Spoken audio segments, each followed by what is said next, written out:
Careful, de Edith Wharton. Primera parte. 1. Deberías comprarla, dijo mi anfitrión. Es precisamente el lugar ideal para un solitario impenitente como tú.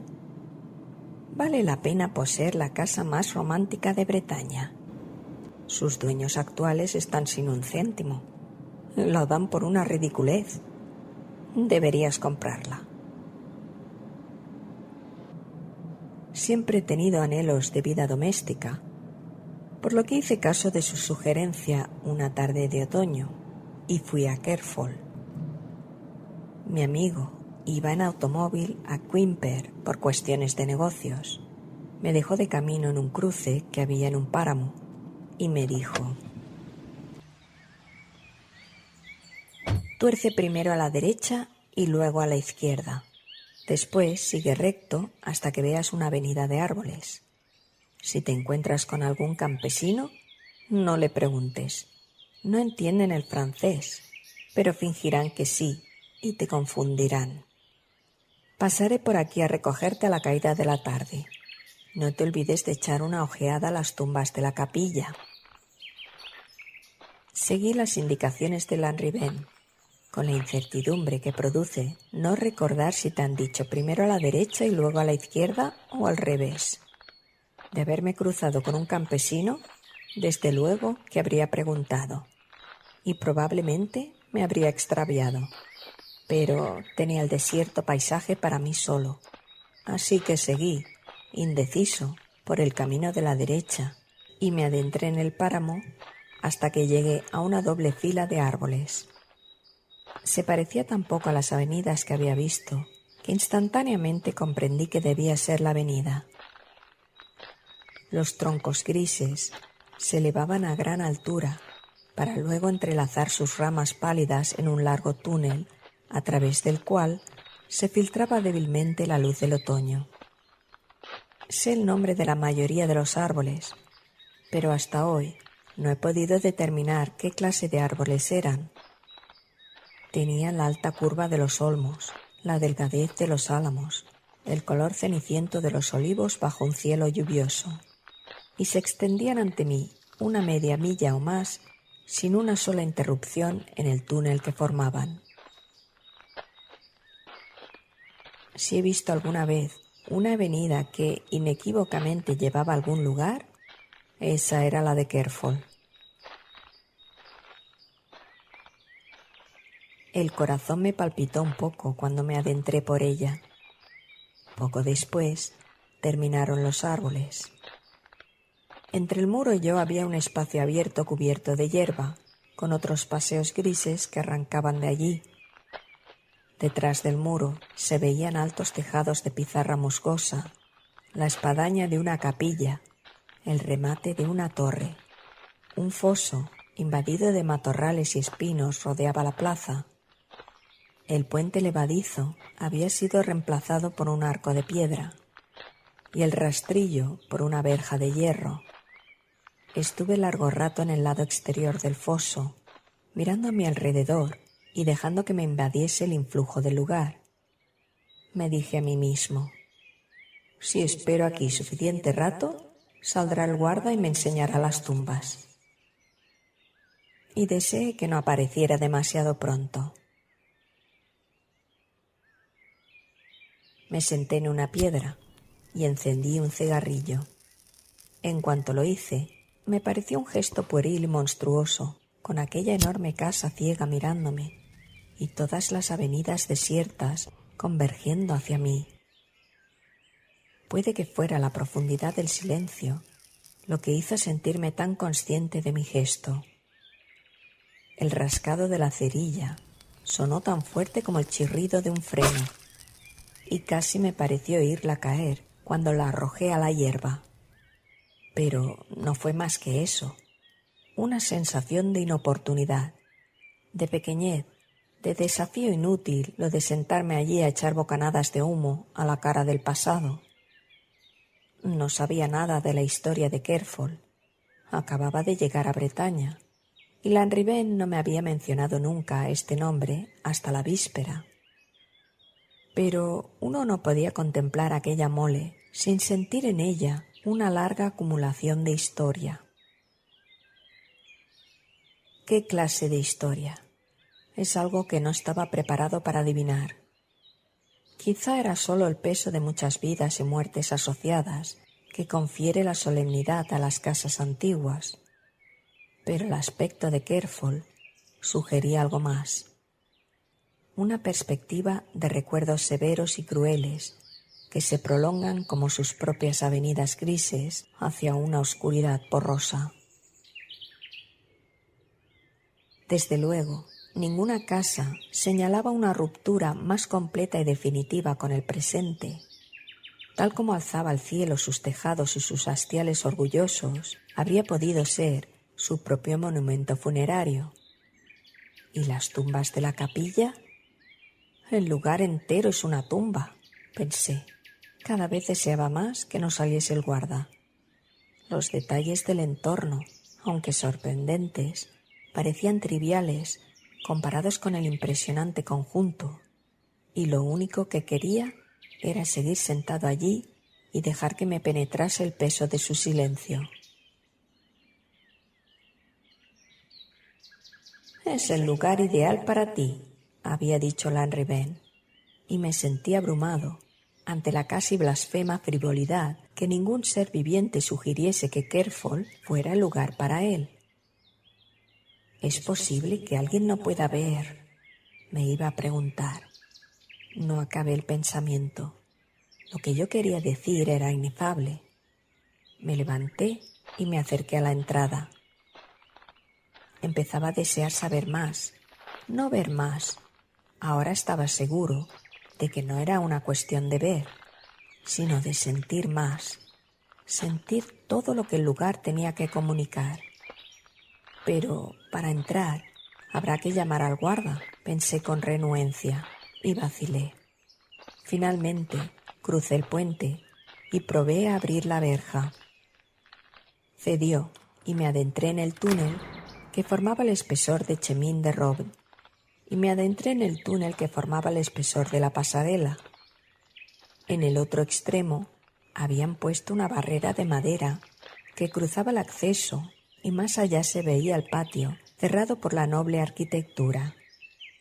El edificio principal estaba de cara a mí y ahora veía que la mitad era una mera fachada en ruinas, con las ventanas abiertas a través de las cuales se veía la maleza invasora del foso y los árboles del parque.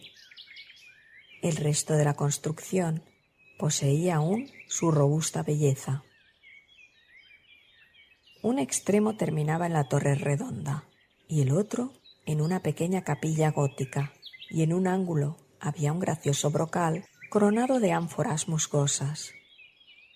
Sobre las paredes crecían unos cuantos rosales, y en un alféizar recuerdo que vi un tiesto de fucsias.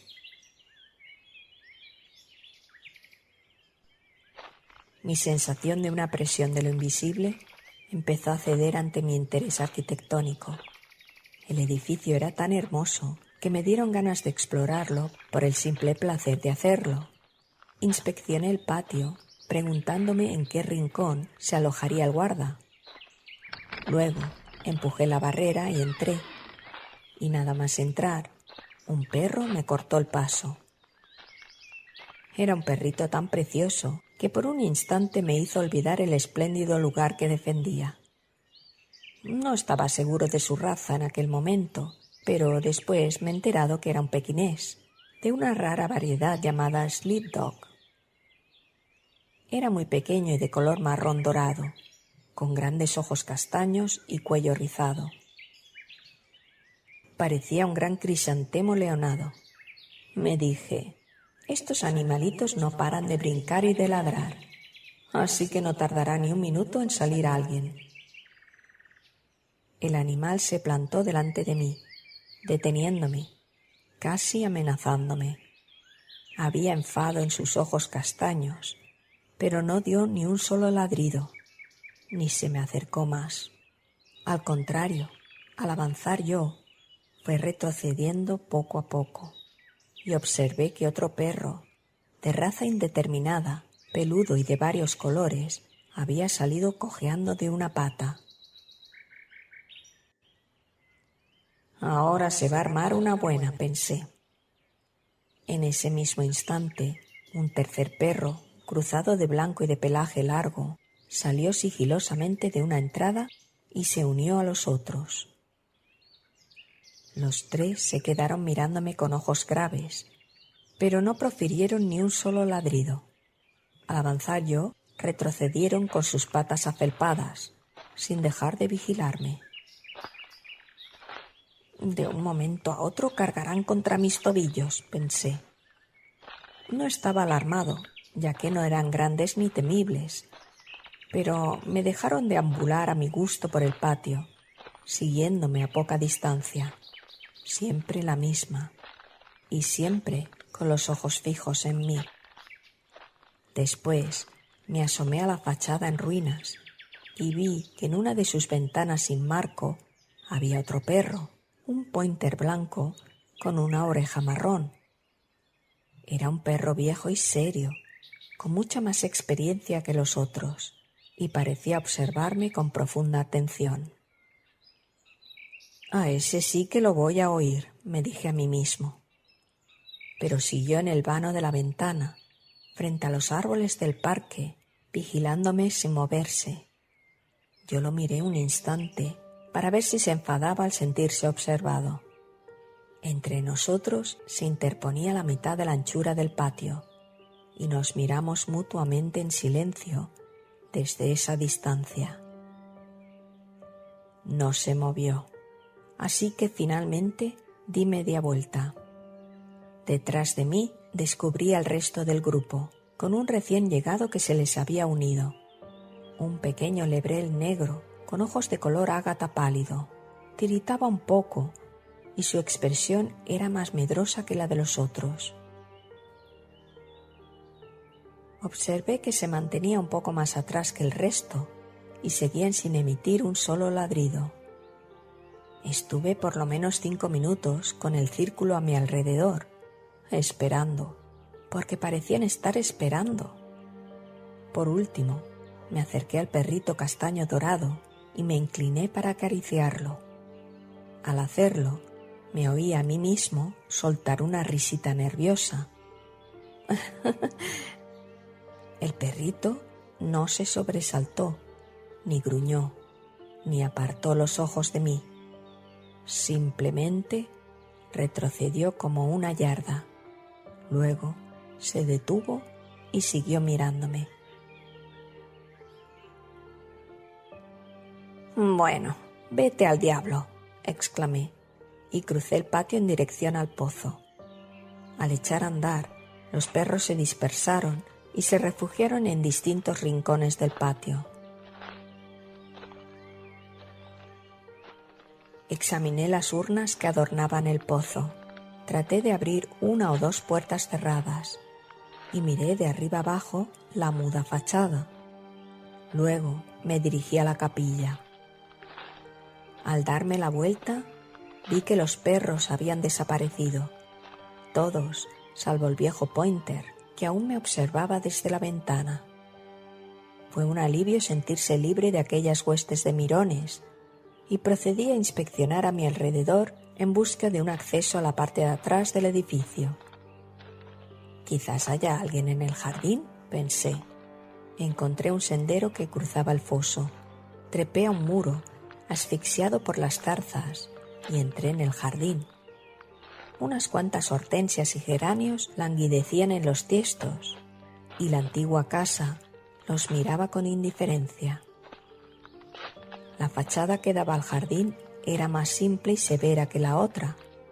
El largo muro de granito, con sus escasas ventanas y su tejado picudo, parecían una prisión fortificada. Di la vuelta al ala más alejada, subí unos cuantos peldaños desencajados y entré en el profundo crepúsculo de un camino estrecho flanqueado de viejísimo boj. Tenía este camino la anchura suficiente para permitir el paso de una persona, y las ramas se juntaban por arriba. Era como el fantasma de un paseo de boj, por un verde reluciente vuelto hacia la oscura grisalla de las avenidas. Seguí andando. Las ramas me daban en la cara y recobraban su posición con un ruido seco. Finalmente salí a la parte de arriba de la pasarela. Continué por él hasta la torre de la entrada, que asomaba al patio que tenía justo debajo de mí. No se veía a nadie, y tampoco estaban los perros. Descubrí un tramo de escalera en el espesor del muro, y bajé por él, y al salir otra vez al patio, topé nuevamente con el círculo de perros, el marrón dorado un poco más adelantado que el resto, y el negro lebrel tiritando detrás. «Venga, fuera, latosos, marchaos», exclamé, y mi voz me sobresaltó con un eco repentino. Los perros siguieron inmóviles, vigilándome. Yo sabía ya que no tratarían de evitar que me acercase a la casa, y ese conocimiento me dio libertad para estudiarlos.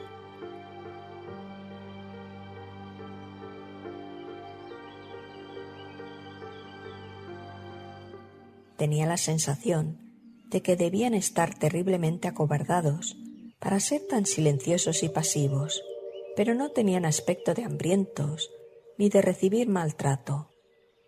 Tenían el pelaje suave y no se les veía flacos, aparte del lebrel tembloroso. Era más como si hubiesen vivido mucho tiempo con gente que no les hablaba ni los miraba, como si el silencio del lugar hubiese ido entorpeciendo gradualmente sus naturalezas bulliciosas e inquisitivas. Y esta extraña pasividad, este cansancio casi humano, me parecía más triste que la miseria de los animales famélicos y apaleados. Me habría gustado haberlos cogido un minuto, haberlos divertido con algún juego o alguna carrera, pero cuanto más miraba sus ojos fijos y cansados, más absurda me parecía la idea. Con las ventanas de la casa asomadas hacia nosotros, ¿cómo podía yo pensar en algo así? Los perros lo sabían mejor. Ellos sabían lo que la casa consentiría y lo que no. Incluso imaginé que sabían lo que me pasaba por la cabeza y me compadecían por mi frivolidad. Pero incluso ese sentimiento les llegaba probablemente a través de una espesa niebla de indiferencia. Me daba la sensación de que su distancia respecto a mí no era nada comparada con lo lejos que me sentía yo de ellos. La impresión que producían era la de que no tenían en común una memoria tan honda y oscura que nada de cuanto sucedía merecía un gruñido o un movimiento de cola.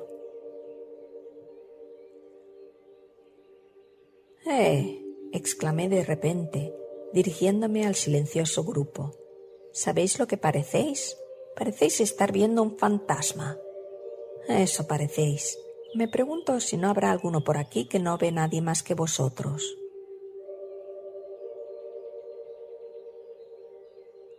Los perros siguieron mirándome sin moverse. Había oscurecido ya cuando vi los faros de Lanrivain en el cruce. No fue precisamente mal humor lo que me produjo verlos. Tenía la sensación de haber escapado del lugar más solitario del mundo y de que no me gustaba tanto la soledad como había imaginado, al menos hasta ese extremo.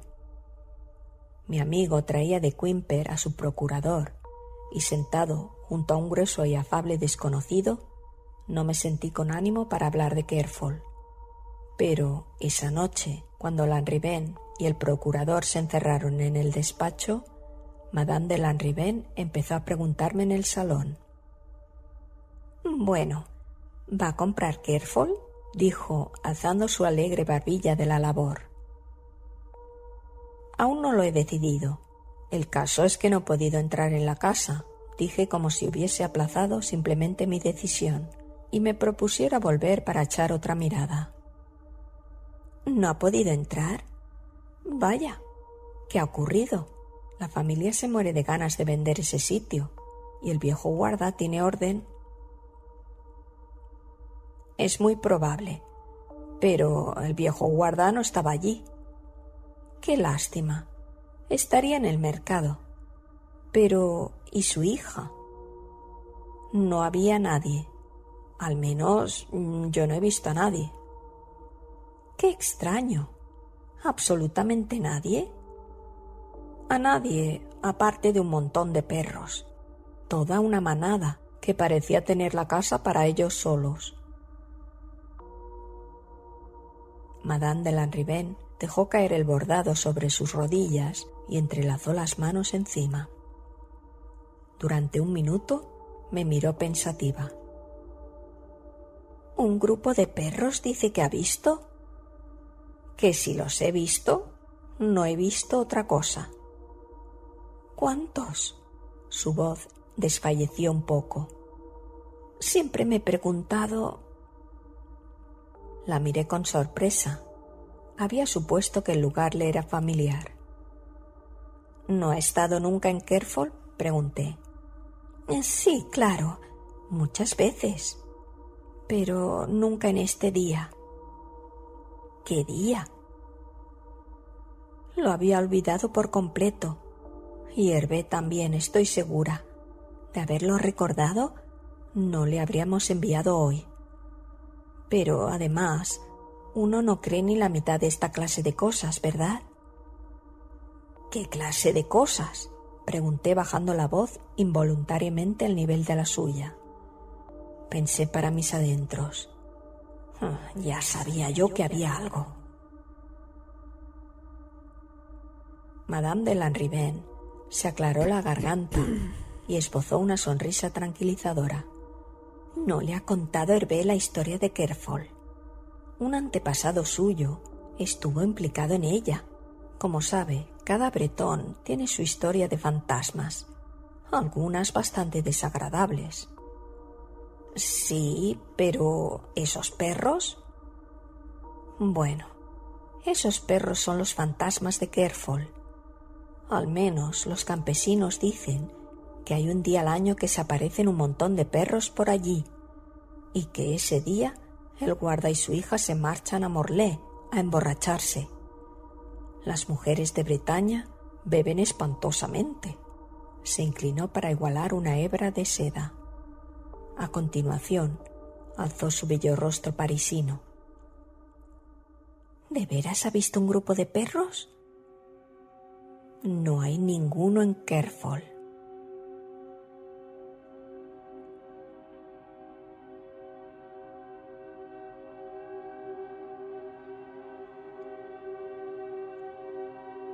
II. Lanrivain, al día siguiente, buscó un gastado volumen en piel del último estante de su biblioteca. Sí, aquí está. Como se titula, Historia de los juicios del Ducado de Bretaña, Quimper 1702.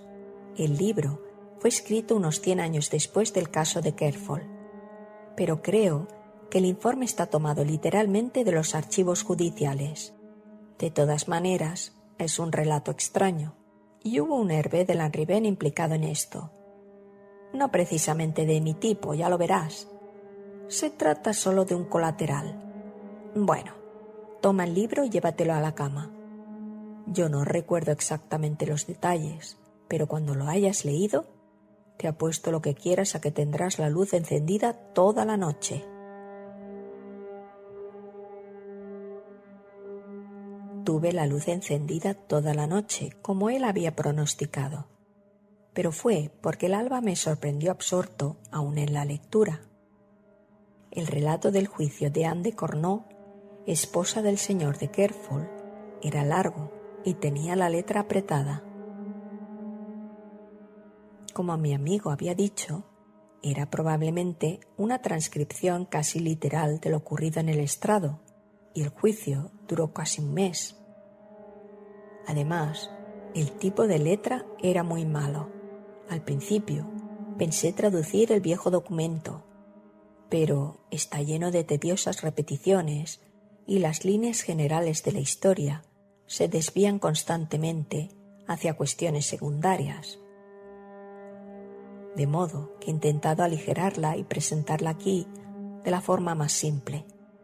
A veces, sin embargo, he recurrido al texto porque no he encontrado palabras que plasmasen más exactamente la sensación de lo que yo había notado en Kerfol, y en ningún momento he añadido nada de mi propia cosecha.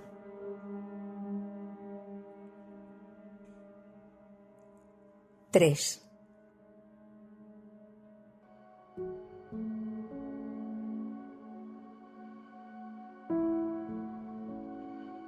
En el año 1600, Yves de Cornault, señor de las tierras de Kerfol, fue al Pardon de Locroan a cumplir sus deberes religiosos.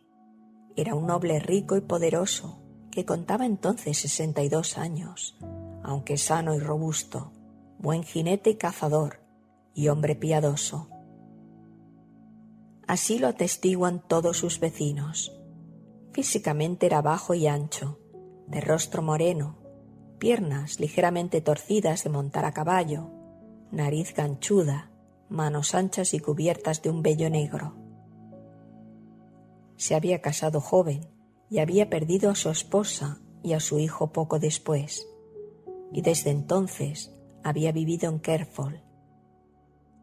2 veces al año iba a Morlaix, donde tenía una preciosa casa junto al río, y pasaba allí de una semana a 10 días, y ocasionalmente se desplazaba a Rennes para resolver asuntos. Hubo testigos que declararon que durante estas ausencias llevaba una vida distinta de la que se le conocía en Kerfol, donde se ocupaba personalmente de su hacienda, oía misa diariamente y se distraía con la caza del jabalí y las aves acuáticas. Pero esos rumores no son particularmente importantes, y es cierto que entre los vecinos de su propia clase pasaba por hombre rígido y hasta austero, observador de las obligaciones religiosas y estricto consigo mismo. No existía ningún rumor de que se permitiese familiaridades con las mujeres de sus posesiones, pese a que en aquel tiempo la nobleza era muy atrevida con sus campesinos. Algunos decían que jamás había mirado a una mujer desde la muerte de su esposa, pero estas son cosas difíciles de demostrar, y los testimonios a ese respecto no tenían mucha validez.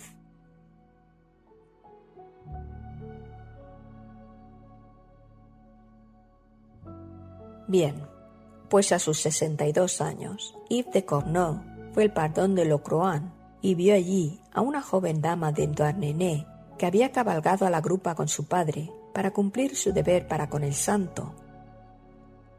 Se llamaba Anne de Barrigan y procedía de un buen linaje bretón, aunque mucho menos grande y poderoso que el de Yves de Cornault. Además, el padre había dilapidado su fortuna en las cartas y vivía casi como un labriego en su pequeña y granítica mansión de los páramos. He dicho que no añadiría más de mi cosecha a esta escueta exposición del extraño caso, pero debo interrumpirme aquí para describir a la joven dama que había llegado hasta el cobertizo del adelatrio de Locronan en el mismísimo instante en que desmontaba el barón de Cornault. Saco esta descripción de un borroso dibujo de Sanguina, bastante sobrio y verídico, debido a un discípulo de Cloets que cuelga en el despacho de Lanrivain, y del que se dice que era el retrato de Anne de Barrigan. Está sin firma y no tiene ninguna otra señal de identidad que las iniciales AB y la fecha 1600, el año siguiente a su matrimonio. Representan a una dama joven de rostro pequeño y ovalado, casi afilado, aunque lo bastante ancho para mostrar una boca llena, con cierta depresión en las comisuras. La nariz es pequeña y las cejas son más bien altas, separadas y ligeramente marcadas a lápiz, como las cejas de las pinturas chinas. Su frente es alta y seria, y el cabello, que da la impresión de ser fino, abundante y rubio, lo lleva retirado y recogido como un sombrero. Sus ojos no son ni grandes ni pequeños, probablemente castaños, con una expresión a la vez tímida y firme. Dos preciosas manos largas se cruzan bajo el pecho de la dama.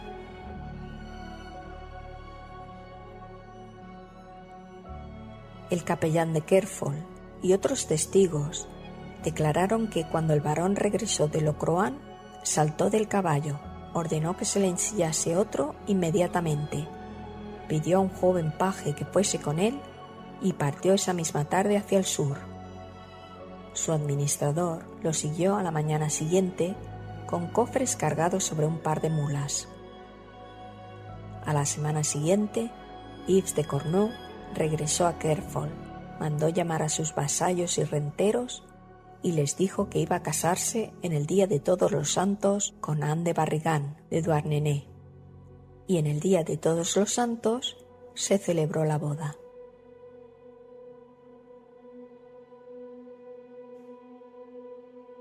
Parece que hay pruebas por ambas partes de que los primeros años fueron felices para la pareja. No se encontró a nadie que dijese que Yves de Cornault hubiera sido duro con su esposa, y era evidente para todo el mundo que estaba contento con su transacción. A decir verdad, el capellán y otros testigos admitieron que la joven dama ejercía una influencia apaciguadora en su esposo, y que éste se había vuelto menos exigente con sus renteros, menos rudo con los labriegos y siervos, y menos propenso a los accesos de hosco mutismo que habían ensombrecido su viudez. En cuanto a su esposa, la única queja que sus campeones pudieron aducir en su favor fue que Kerfol era un lugar solitario y que cuando su esposo se marchaba por necesidad de sus asuntos en Rennes o Morlaix, ciudades a las que nunca la llevó a ella, solo le consentía pasear sin compañía por el parque. Pero nadie afirmó que no fuese feliz, aunque una sirvienta dijo que la había sorprendido llorando y la había oído decir que era una mujer maldita por no tener un hijo y que no había en el mundo nada que pudiera llamar suyo.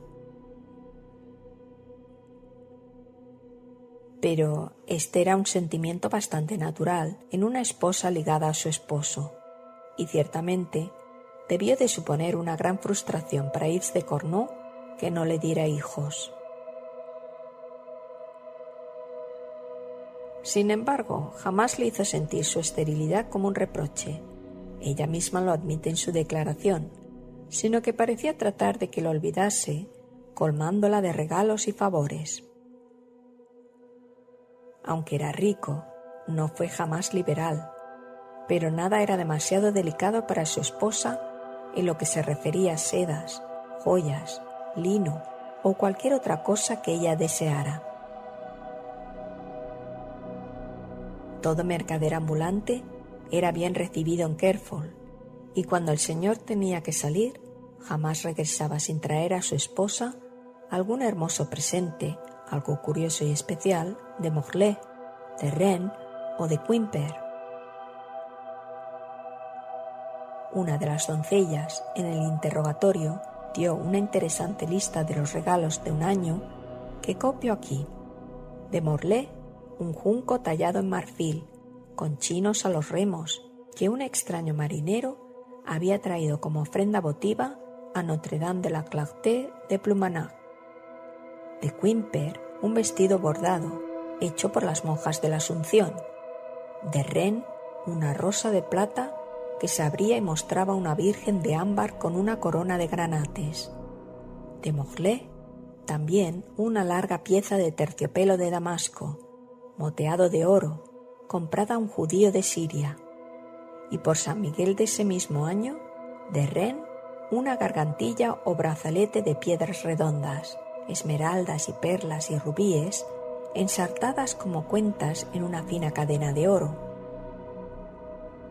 Este fue el regalo que más gustó a la dama, dijo la doncella. Más tarde, por cierto, fue presentado en el juicio, y parece que a los jueces y al público les pareció una joya curiosa y de gran valor. El mismo invierno, el barón se ausentó de nuevo, esta vez a Burdeos, y a su regreso trajo a su esposa algo aún más singular y precioso que el brazalete. Fue una tarde invernal cuando llegó a Kerfol y al entrar en el salón la halló sentada junto al hogar, con la barbilla apoyada en la mano, contemplando el fuego.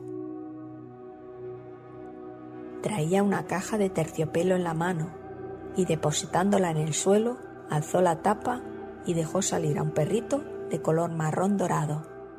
Anne de Cornault dio un grito de júbilo al ver saltar hacia ella la pequeña bestezuela.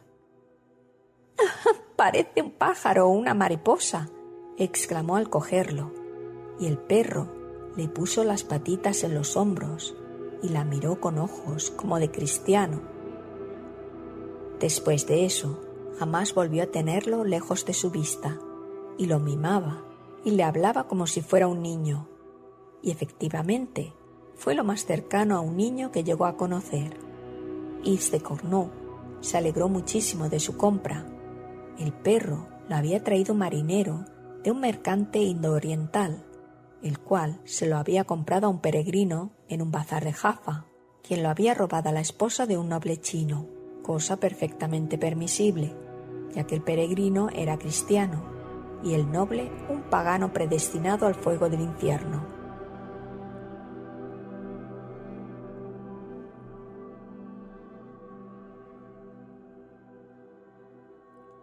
Yves de Cornault había pagado un precio generoso por el perro, porque empezaban a estar en demanda en la corte francesa, y el marinero sabía que era valioso. Pero la alegría de Anne era tan grande que, viéndola reír y jugar con el pequeño animal, su esposo habría dado sin duda alguna el doble de lo que le costó. Hasta aquí todos los testimonios son unánimes, y el relato discurre sin incidencias. Pero ahora su curso se hace difícil.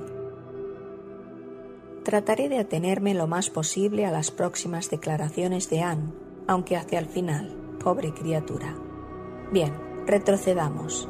Al año siguiente de llegar el perrito marrón a Kerfol, una noche de invierno, Yves de Cornault fue encontrado muerto en lo alto de la escalera que bajaba de las habitaciones de su esposa a una puerta que daba acceso al patio. Fue su esposa quien lo encontró y dio la alarma, tan fuera de sí, pobre desdichada, tan presa de miedo y horror, dado que estaba toda manchada con su sangre, que al principio la excitada servidumbre no pudo entender lo que decía y creían que se había vuelto loca de repente. Pero allí, efectivamente, en lo alto de la escalera, estaba el esposo, como una piedra, con la cabeza en el borde y la sangre de las heridas goteando en el peldaño que tenía debajo. Le habían arañado y herido la cara y el cuello como unas armas singularmente puntiagudas, y en una de sus piernas tenía un profundo desgarrón que le había cortado la arteria, lo que probablemente le había causado la muerte. Pero, ¿cómo había llegado allí? ¿Y quién la había asesinado?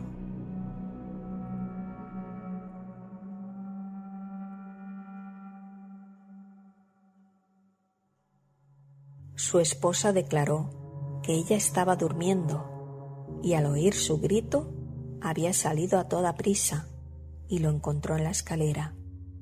Pero esto fue rebatido inmediatamente.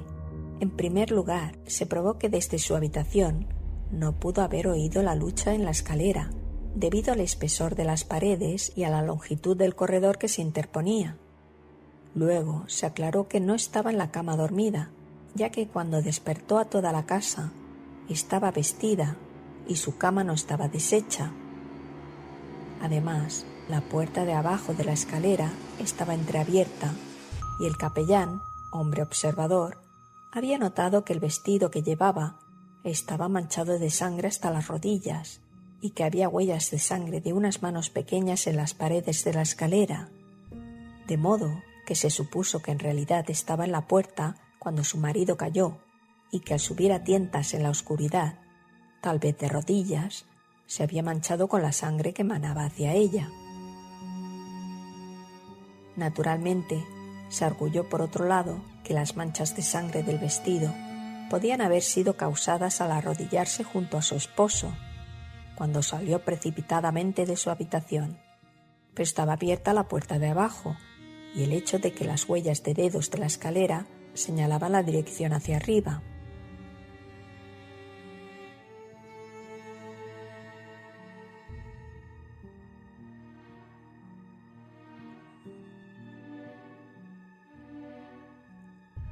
La acusada mantuvo su declaración los 2 primeros días, a pesar de su improbabilidad, pero al tercero le llegó la noticia de que Hervé de Lanrivain, joven noble de la vecindad, había sido detenido por complicidad en el crimen. Entonces aprovecharon 2 o 3 testigos para declarar que era sabido en toda la región que en otro tiempo Lanrivain había estado en buena relación con la dama de Cornú, pero que se había ausentado de Bretaña durante más de un año y la gente había dejado de relacionar sus nombres. Las personas que declararon esto no gozaban de una buena reputación. Una de ellas era una vieja recogedora de hierbas, sospechosa de brujería. Otra, un clérigo borracho de la parroquia vecina. Y la tercera, un pastor medio chiflado, al que se le podía hacer decir cualquier cosa.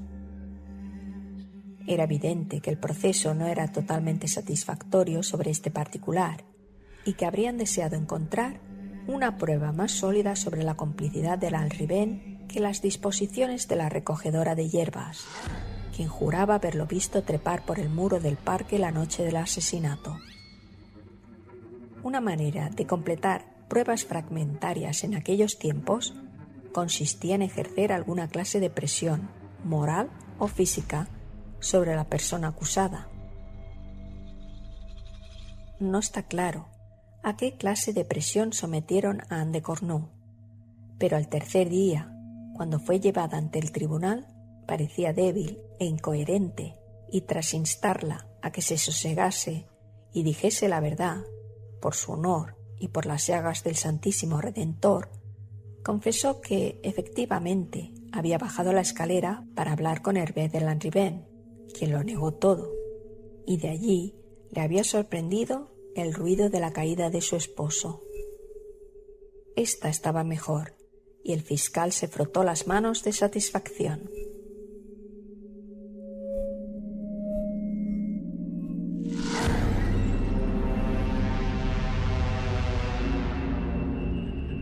La satisfacción aumentó cuando varios colonos que vivían en Kerfol fueron inducidos a decir, con aparente sinceridad, que durante 1 año o 2 antes de su muerte, el señor se había vuelto otra vez variable e irascible, y propenso a los periodos de oscomutismo que su servidumbre había aprendido a temer antes de su segundo matrimonio, lo cual parecía demostrar que las cosas no marchaban bien en Kerfol, aunque no pudieron encontrar a nadie que dijese que hubiera habido signo alguno de desavenencia entre marido y mujer.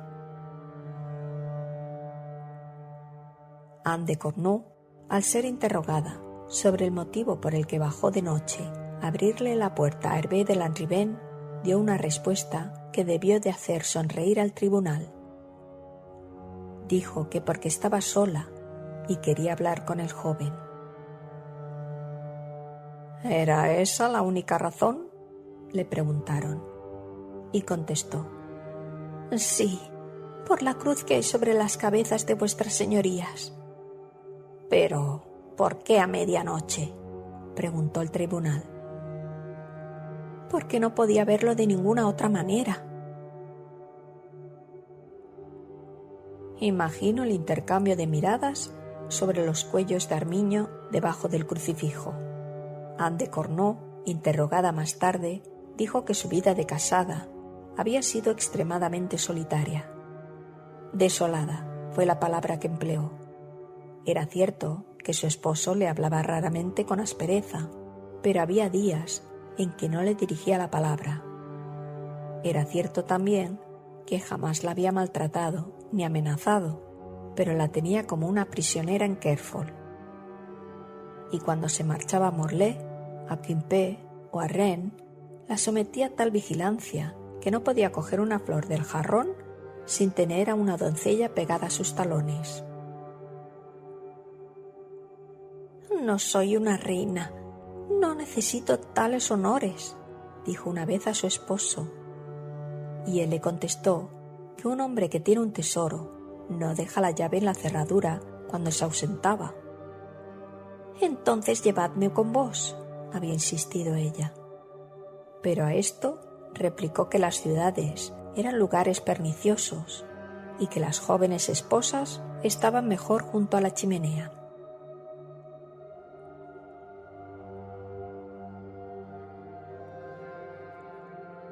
«¿Pero qué queríais decirle a Hervé de Lanrivain?», preguntó el tribunal. Y ella contestó: «Quería pedirle que me llevase con él». «Ah, confesáis que bajasteis a abrirle con intenciones adúlteras». «No».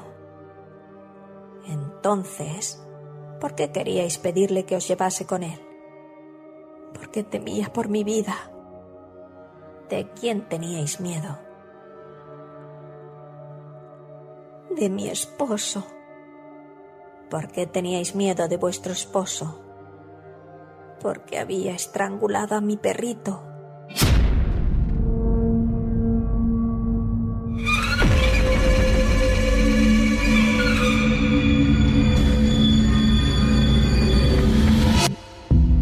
Fin de la primera parte. Kerfol, de Edith Wharton. Segunda parte. Otra sonrisa debió de cruzar por los rostros del tribunal, en los tiempos en que un noble tenía derecho a ahorcar a sus campesinos. Derecho que la mayoría ejercía. Retorcerle el cuello a un animal favorito no podía escandalizar a nadie.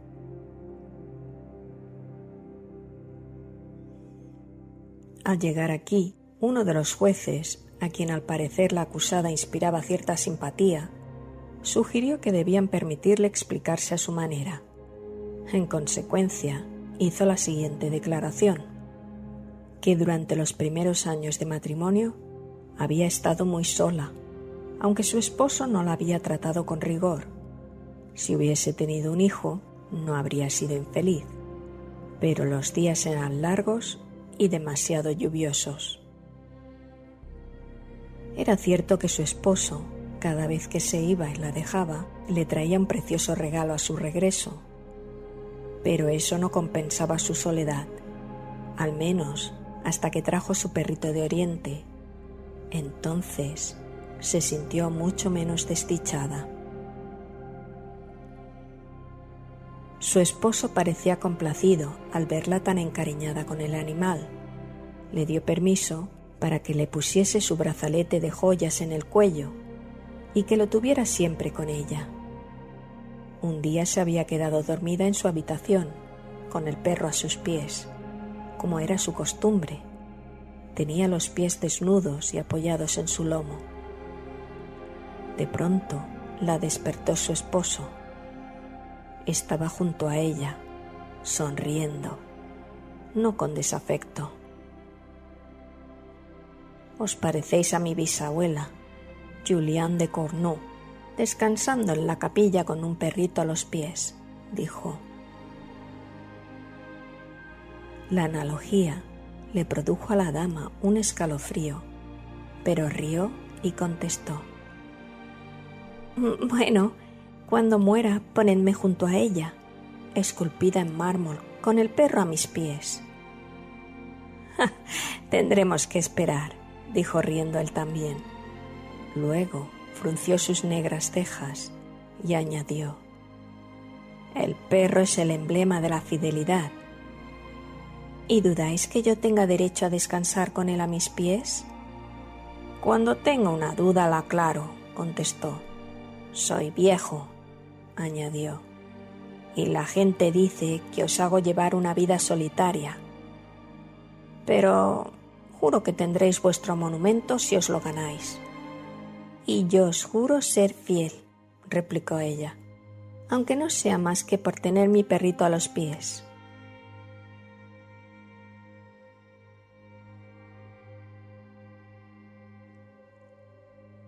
Algún tiempo después, el barón tuvo que asistir al tribunal de Quimper, y estando ausente, una tía suya, viuda de un ilustre noble del ducado, se detuvo a pasar la noche en Kerfol, camino del pardon de este Barbe.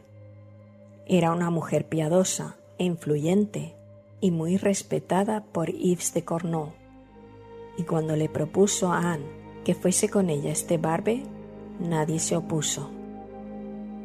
Y hasta el capellán se mostró a favor de esta peregrinación.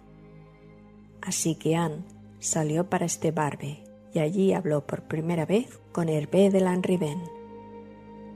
Este había ido una vez o dos a Kerfol con su padre, pero la dama no había llegado a intercambiar una docena de palabras con él. Esta vez no hablaron más de 5 minutos. Fue bajo los castaños, mientras la procesión salía de la capilla. Él dijo: «Os compadezco». Ella se sorprendió, ya que nunca había imaginado que pudiese ser compadecida por nadie, y añadió: «Llamadme cuando me necesitéis». Ella sonrió, pero luego se alegró y pensó en este encuentro.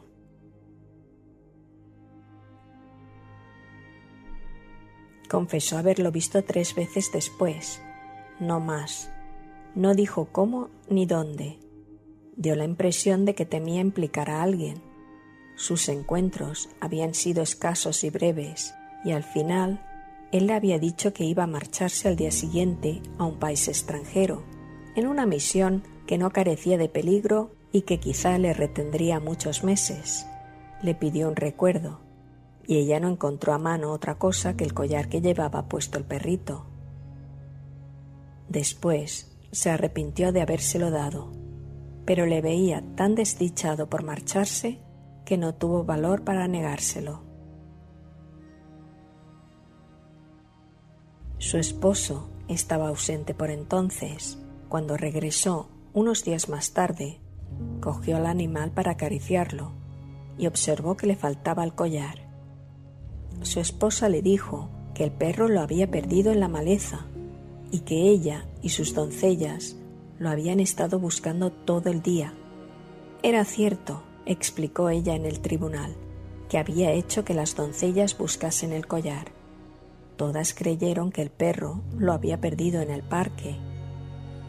Su esposo no hizo ningún comentario y esa noche, en la casa, se comportó con su humor habitual, entre bueno y malo.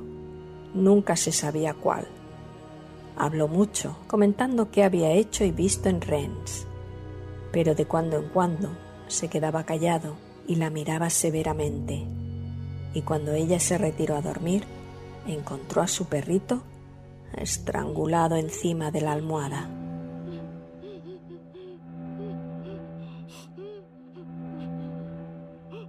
El pobre animal estaba muerto, aunque caliente todavía. Se inclinó para cogerlo y su angustia se convirtió en horror al descubrir que había sido estrangulado con 2 vueltas de la gargantilla que ella le había dado a Lanrivain. A la mañana siguiente enterró al perro en el jardín y se ocultó el collar en el pecho. No dijo nada a su esposo, ni entonces ni más tarde, y él tampoco hizo ningún comentario. Pero ese día ahorcó a un labriego por robar un haz de leña en el parque, y al día siguiente casi mató a palos a un potro que estaba domando.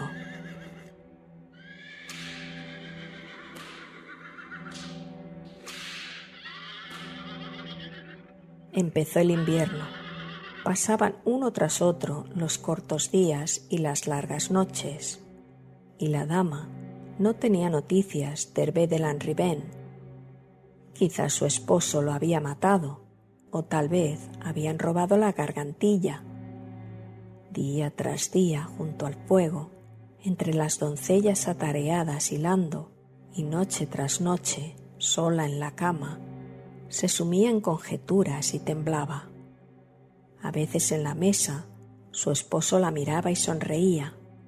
Entonces tenía la convicción de que Lanriven había muerto. No intentó obtener noticias suyas, porque era seguro que su esposo se enteraría. Estaba convencida de que podía averiguarlo todo. Y cuando una noche fue al castillo a guarecerse una bruja que tenía fama de vidente y de mostrar el mundo en su cristal, y las doncellas se congregaron a su alrededor, Anne se mantuvo apartada. El invierno fue largo, oscuro y lluvioso. Un día, en ausencia de Yves de Cornault, llegaron a Kerfol unos gitanos con un puñado de perros amaestrados. Anne les compró el más pequeño y el más listo, uno castaño. Parecía haber sido maltratado por los gitanos y se refugió junto a ella de manera quejumbrosa cuando lo apartó de los demás. Esa noche regresó su esposo y cuando Anne se fue a dormir encontró al perro estrangulado sobre la almohada.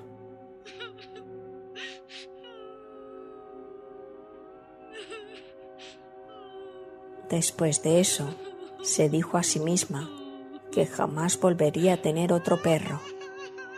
Pero una noche de mucho frío encontraron a un lebrel flaco gimiendo en la entrada del castillo. Lo recogió y prohibió a las doncellas que se lo dijesen a su esposo. Lo ocultó en una habitación en la que no entraba nadie. Le llevó comida de su propio plato, le hizo un cálido lecho para que durmiese y le cuidó como a un niño. Regresó Yves de Cornault a casa y al día siguiente Anne encontró al lebrel estrangulado sobre su almohada. Lloró en secreto, pero no dijo nada, y decidió que aunque se encontrase un perro a punto de morir de hambre, no lo traería por nada del mundo al castillo. Pero un día se encontró un cachorro de perro pastor, una bola de algodón manchado y con los ojos azules, tumbado, con una pata rota en el jardín. Yves de Cornault estaba en Rennes, así que entró al perro, lo calentó y alimentó, le vendó la pata y lo ocultó en el castillo hasta el regreso de su esposo. El día antes se lo dio a una campesina que vivía muy lejos y le pagó generosamente para que lo cuidase y no dijese nada. Pero esa noche oyó aullar y arañar en su puerta, y cuando abrió, el cachorro cojo, empapado y tiritando, saltó sobre ella con sus pequeños ladridos lastimeros.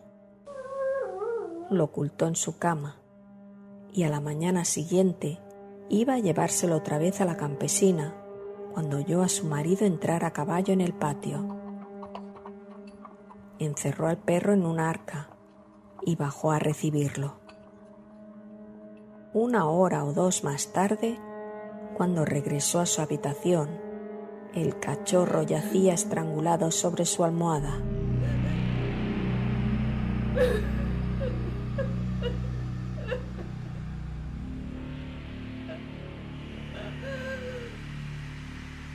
No se atrevió a tener otro perro nunca más, y la soledad se le hizo casi insoportable. A veces, cuando cruzaba el patio del castillo y creía que nadie la miraba, se detenía a acariciar al viejo pointer de la entrada. Pero un día, mientras lo acariciaba, salió su esposo de la capilla. Al día siguiente, el perro había desaparecido. Esta extraña historia fue contada en una sola sesión del tribunal, ni escuchada sin comentarios incrédulos. Era evidente que los jueces estaban sorprendidos de su puerilidad y que no ayudaba a la acusada a los ojos del público. Era un extraño relato, evidentemente, pero ¿qué probaba? Que Yves de Cornault tenía aversión a los perros y que su esposa, para satisfacer su propio capricho, hacía caso omiso de manera pertinaz de esta aversión. En cuanto a alegar esta trivial desavenencia como pretexto para sus relaciones, fueran de la naturaleza que fuesen, con un supuesto cómplice, el argumento era tan absurdo que su propio abogado lamentó manifiestamente haberle permitido hacer uso de él. Y trató varias veces de interrumpir la historia. Pero ella siguió hasta su conclusión con una especie de insistencia hipnótica, como si las escenas que evocaba fueran tan reales que hubiese olvidado dónde se encontraba y creyese que las estaba viviendo otra vez.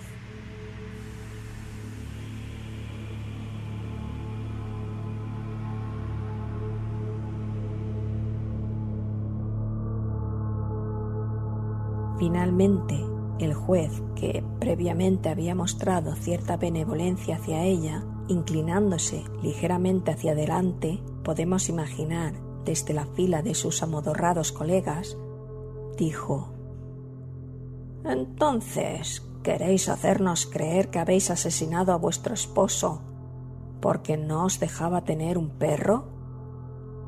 Yo no he asesinado a mi esposo». «¿Quién entonces? ¿Hervé de Lanrivain?» «No». «¿Quién entonces? ¿Podéis decírnoslo?» «Sí, puedo decíroslo. Los perros».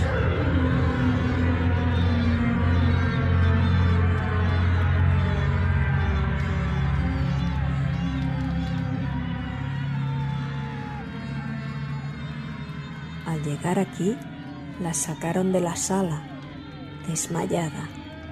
Es evidente que su abogado trató de hacerla abandonar esta idea de defensa.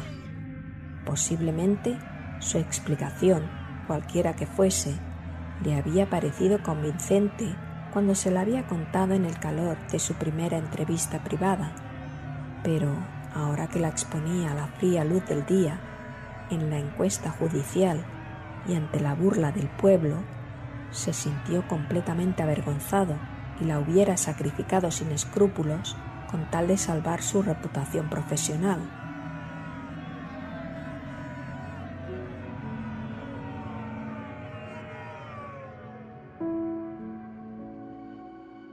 Pero el obstinado juez, quien quizá en realidad era más inquisitivo que amable, quería oír evidentemente toda la historia, y al día siguiente le ordenó que continuase. Contó que después de la desaparición del viejo perro guardián no ocurrió nada particular durante un mes o dos.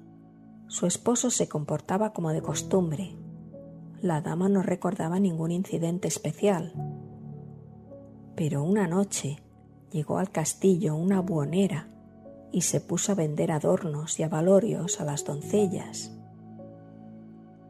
Ella no se sentía con ánimos para estas cosas, pero estuvo un rato contemplando cómo las mujeres escogían.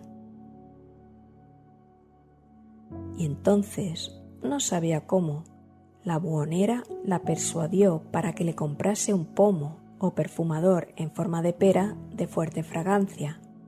Una vez le había visto algo parecido a una gitana. Ella no quería el perfumador y no sabía por qué lo había comprado. La buhonera le dijo que quien quiera que lo llevase tendría el poder de leer el futuro. Pero Anne no creía en estas cosas, ni le importaban tampoco. Sin embargo, lo compró y lo subió a su habitación, donde se sentó y comenzó a darle vueltas entre las manos. Entonces le atrajo el extraño olor y empezó a preguntarse qué clase de especia tendría la cajita. La abrió y encontró como una judía gris envuelta en una tira de papel. y en el papel vio un signo que ella conocía, con un mensaje de Hervé de Lanrivain, diciendo que había regresado y que estaría en la puerta del patio esa noche en cuanto la luna se ocultara. Quemó el papel y se sentó a pensar. Anochecía ya y su esposo estaba en casa. No había medio de advertir a Lanrivain y no pudo hacer otra cosa que esperar.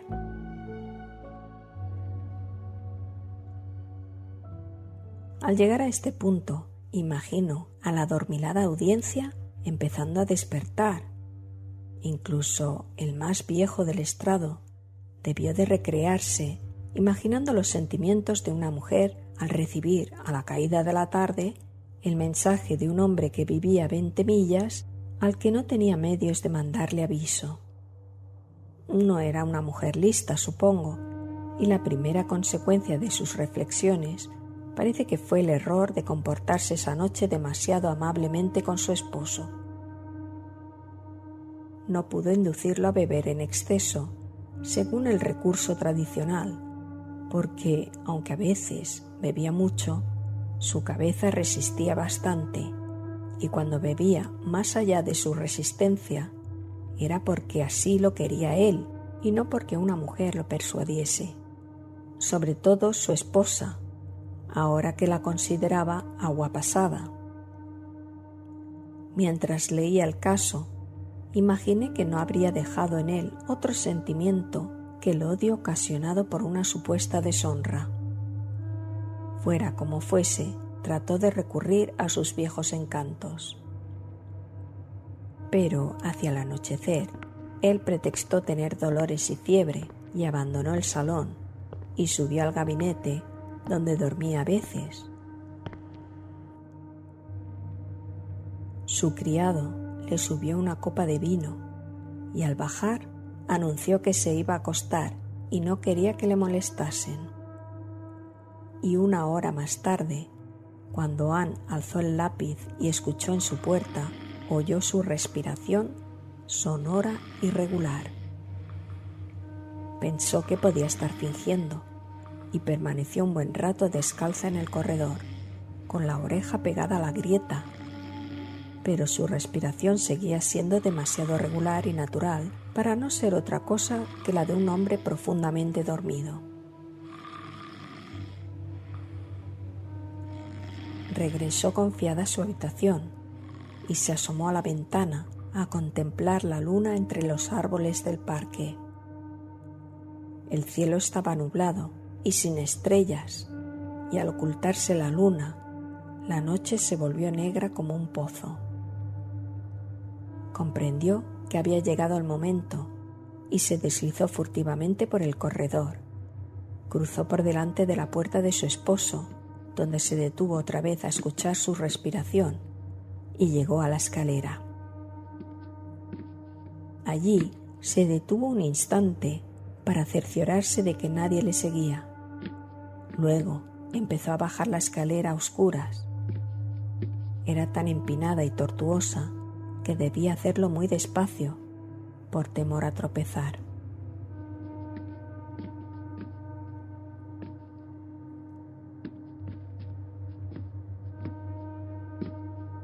Su único propósito era descorrer el cerrojo de la puerta, decirle a Lanrivain que huyese y regresar apresuradamente a su habitación.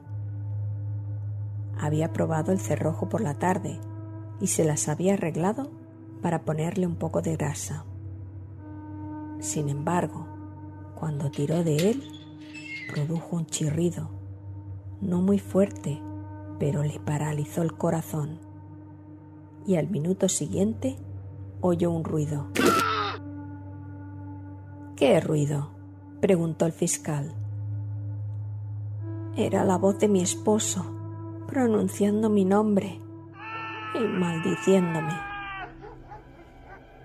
¿Qué oísteis después? Un terrible alarido y una caída. ¿Dónde estaba Hervé de Lanrivain en ese momento? Estaba fuera, en el patio. Acababa de verlo en la oscuridad Le dije por Dios que se fuese y luego cerré la puerta. ¿Qué hicisteis a continuación? Me quedé al pie de la escalera escuchando. ¿Qué oísteis? Oí los perros que gruñían y jadeaban. Visible desaliento del tribunal, fastidio del público y exasperación del abogado encargado de la defensa. Los perros otra vez, pero el inquisitivo juez insistió. ¿Qué perros? Ella inclinó la cabeza y habló tan bajo que tuvieron que repetirle que repitiese la respuesta. No lo sé. ¿Cómo decís que no lo sabéis? No sé qué perros. El juez intervino otra vez. Tratad de decirnos exactamente qué ocurrió. ¿Cuánto tiempo estuvisteis al pie de la escalera? Solo unos minutos. Y entre tanto, ¿qué pasaba arriba? Los perros gruñían y jadeaban. Él gritó una vez o dos. Y creo que gimió. Luego cayó. ¿Y qué pasó? Luego oí un ruido como de una jauría cuando se abalanza sobre el lobo, un tragar y beber a lengüetazos.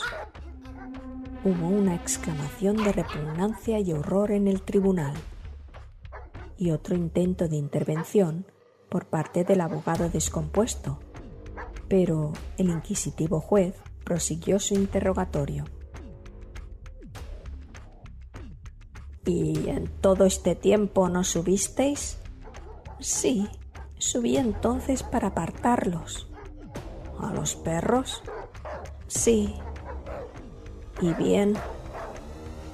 Cuando llegué arriba, estaba completamente oscuro.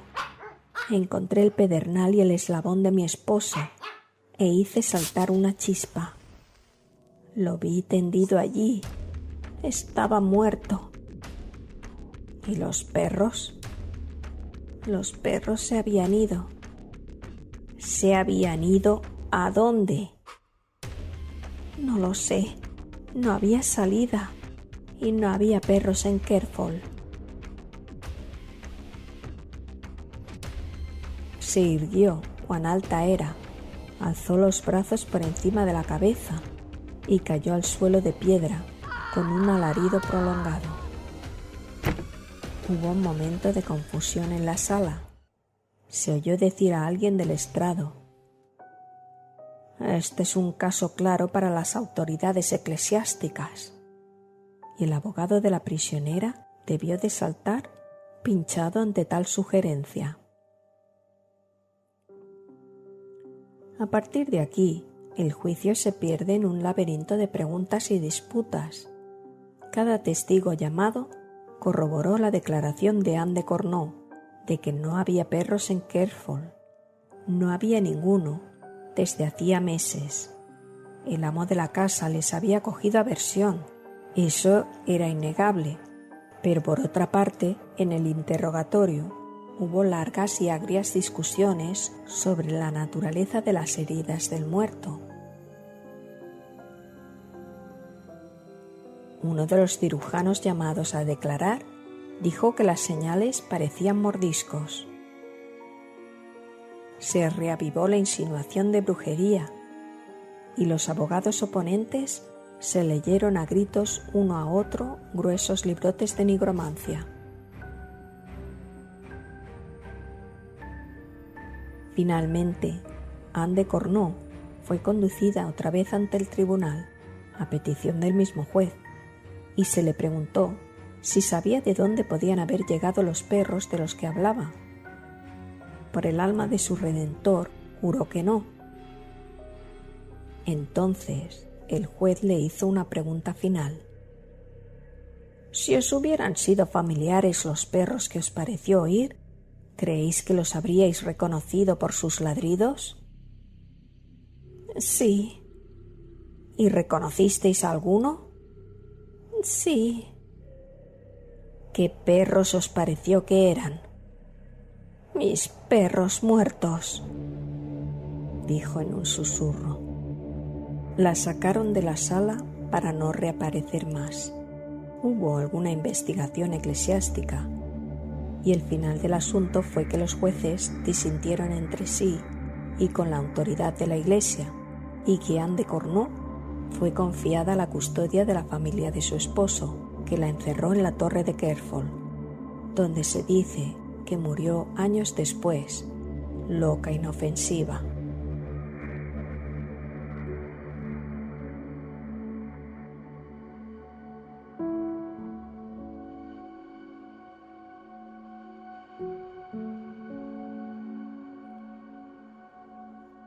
Así termina su historia. En cuanto a Hervé de Lanrivain, solo tuve que pedirle a su descendiente colateral que me contase los detalles posteriores. Como las pruebas contra el joven eran insuficientes y la influencia de su familia en el ducado era considerable, salió absuelto y se marchó a París poco después. Probablemente no se sentía con ánimos para llevar una vida mundana y parece que cayó casi inmediatamente bajo la influencia del famoso M. Arnaud Andilly y los caballeros de Port-Royal. Un año o dos más tarde ingresó en la orden y sin alcanzar ningún grado especial siguió las vicisitudes que corrió ésta hasta su muerte, unos 20 años después. Lanrivain me enseñó un retrato suyo, hecho por un discípulo de Philippe de Champaigne, ojos tristes, boca impulsiva y frente estrecha. Pobre Hervé de Lanrivain, fue un final gris el suyo. Sin embargo, mientras contemplaba su rígida y pálida imagen con su oscuro traje de jansenista, casi sentí envidia por su destino. Al fin y al cabo, en el recurso de su vida le habían ocurrido dos grandes cosas. Había amado románticamente y debió de conversar con Pascal.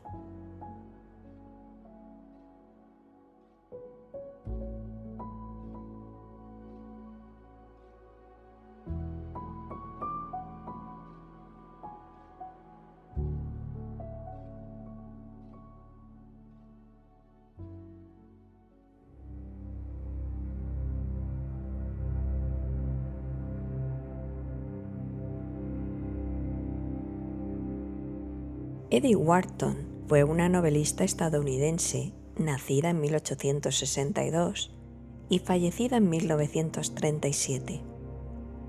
Es conocida por su aguda observación de la sociedad de la élite durante la Gilded Age, el periodo de finales del siglo XIX y principios del XX, caracterizado por la opulencia y la ostentación. La Gilded Age, Edad Dorada, es un término que se utiliza para describir un periodo en la historia de los Estados Unidos que abarca aproximadamente desde la década de 1870 hasta alrededor de 1900. El término fue popularizado por Mark Twain y Charles Dudley Warner y se caracteriza por la industrialización, crecimiento económico, pero con grandes desigualdades. Es decir, la Edad Dorada se usaba de manera irónica para destacar la superficialidad de la prosperidad y el progreso de la época, ocultando problemas profundos como la corrupción y la desigualdad social.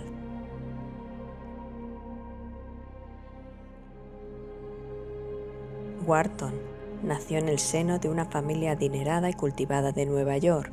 A pesar de que su infancia fue privilegiada, se enfrentó con problemas emocionales y de salud. Se casó con Edward Robbins Wharton, 12 años mayor que ella, pero se divorciaron en 1913 por las repetidas infidelidades de su marido, que le afectaron mental y físicamente. Durante algunos años, al final de su matrimonio, mantuvo un idilio con William Morton Fullerton, periodista estadounidense que trabajaba en el diario The Times. Fullerton era bisexual y alternaba su relación con la escritora con un romance con Lord Ronald Collier, cosa que no ayudó a su salud mental. Wharton comenzó a escribir en la década de 1890 y sus primeras novelas publicadas fueron La piedra de toque y El valle de la decisión. No atrajo mucha atención. Sin embargo, su reputación literaria creció con obras posteriores como La casa de la alegría, Ethan Frome y sobre todo La edad de la inocencia, que le valió el premio Pulitzer en 1921, convirtiéndola en la primera mujer en recibir este reconocimiento. Por cierto, que esta historia sería una adaptación al cine por Martin Scorsese en 1993. Sus novelas nos hablan de temas como la restricción social, la moralidad y la hipocresía de la alta sociedad. Habiéndose criado en la clase alta de la sociedad anterior a la Primera Guerra Mundial, Wharton se convirtió en uno de sus críticos más perspicaces, y para ello utilizaba frecuentemente la ironía. También es conocida por sus relatos de fantasmas. Los espectros a veces son fenómenos inexplicables que irrumpen las vidas cotidianas de los personajes. No siempre son comprendidas sus intenciones, a veces ni siquiera es el espíritu de un difunto, una criatura maligna o una entidad que busca venganza. En relatos como Los ojos o El triunfo de la noche, puede interpretarse como la proyección inconsciente del alma o la oscuridad interior de una persona.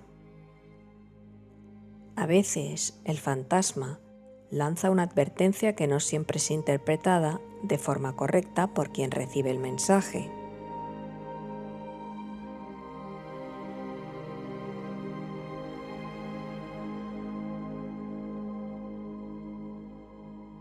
Además de la escritura, se interesó por la arquitectura y el diseño de jardines. Eso explica la detallada descripción del jardín en la primera parte del relato de Kerfol.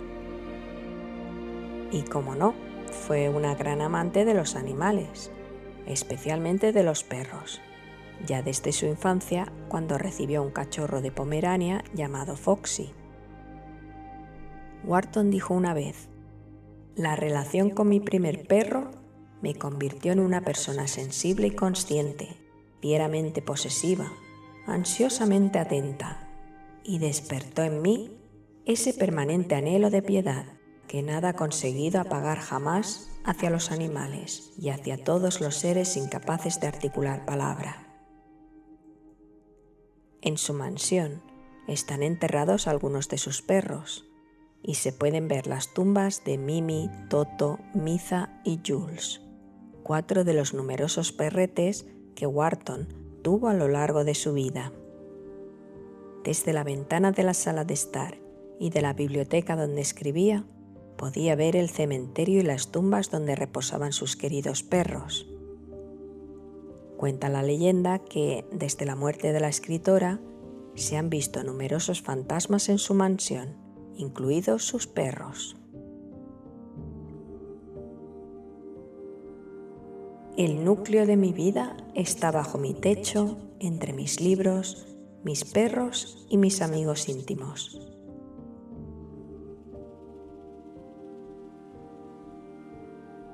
Edith Wharton y su esposo Teddy fueron miembros fundadores de la Sociedad de Nueva York para la Prevención de la Crueldad hacia los Animales y participaron activamente en una campaña para equipar las calles con bebederos para perros. La verdad es que estos son de los míos. Yo soy un poco así también. ¿Qué le vamos a hacer?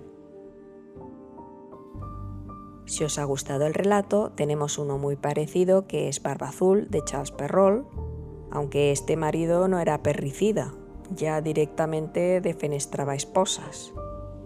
Y La alucinación de Stanley Fleming de Ambrose Bierce, ambas con temática parecida, con karma y justicia poética incluidas.